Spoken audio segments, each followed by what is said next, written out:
Whenever I tap with people or just meet people and talk about tapping, they always ask me, how did you get into this? So I'm going to tell you my story from the beginning. When I was in nursing school, I was working as a CNA, a nursing assistant, on the night shift, help support myself through school.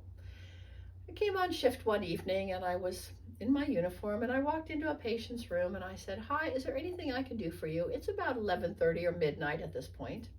And he said, honey, if I could have a bath, that's all I need in the whole world. I'm going home tomorrow and I want to be clean and fresh for my family. So I walked this gentleman into the room with the bathtub, and he was a big, tall man. I stood behind him, of course, to keep him safe. And we got into the bath area, took off his gown, and he put his foot up on the bathtub, and he had a heart attack, a fatal heart attack, and landed on top of me. Well, to say the least, I was traumatized. I was screaming. Two nurses ran in to say, oh my God, and is he a code? Meaning, do we resuscitate him or not? They run out to find out on the RAND card, for those of you that are old enough to remember RAND cards instead of computers. That's how old I am. And they came back in and said, no, he's not a code. They left him on me in the meantime, you understand. So they got him off me. I remember crying for hours and hours until the nursing supervisor figured out, hey, maybe this lady needs to go home.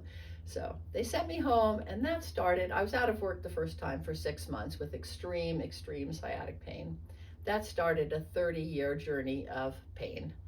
And it wasn't always in the same place. It wasn't always acute. There was acute periods where it was so intense for months and months and months at a time where I couldn't get in a car, I couldn't walk properly. I was a mess. A lot of times it was just like chronic, aching, uncomfortable. I remember one time telling my husband, if this pain doesn't lighten up, I can't continue to live like this. So it was very, very life zapping. It was awful. So fast forward 30 years. I come home from work one night. By this, I'd left the jail. I had left the hospital after 12 years because I just couldn't work anymore. I was in so much pain, and they said, we really love you as a nurse, but you got to go. So anyway, fast forward, I went and worked at a jail many years later, and after being out of work for about 12 years, went to a jail where you don't have to lift or bend nearly as much. And then I come home at night and I'm looking on the computer for something to listen to while I stretch and kind of unwind from my night's work, and I find this thing talking about, a webinar talking about tapping. And I thought, well, this sounds very weird, and this would go with my nursing really well, and I think I'll check into this.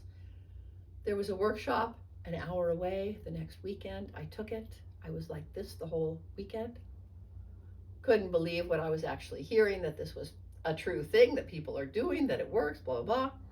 So I decided to get certified. It's about a year-long process. And in that process, I had to have 10 sessions with a mentor. The reason for that is so that when I'm working with clients, I don't get triggered by their stories, by their traumas. 40 minutes into the first session with Dale templates, I will never forget, the pain just lifted, and I've never had pain since. Incredible, phenomenal. I play pickleball, I dance, I boogie. I'm a normal human being with a normal body, and there's just never been an issue with pain again. So she found the nugget. Talk more about that as these videos go on, but she found the nugget of that trauma and released the pain after 30 years. That's why I'm a crazy lunatic about tapping. Thank you so much for watching. Please subscribe below.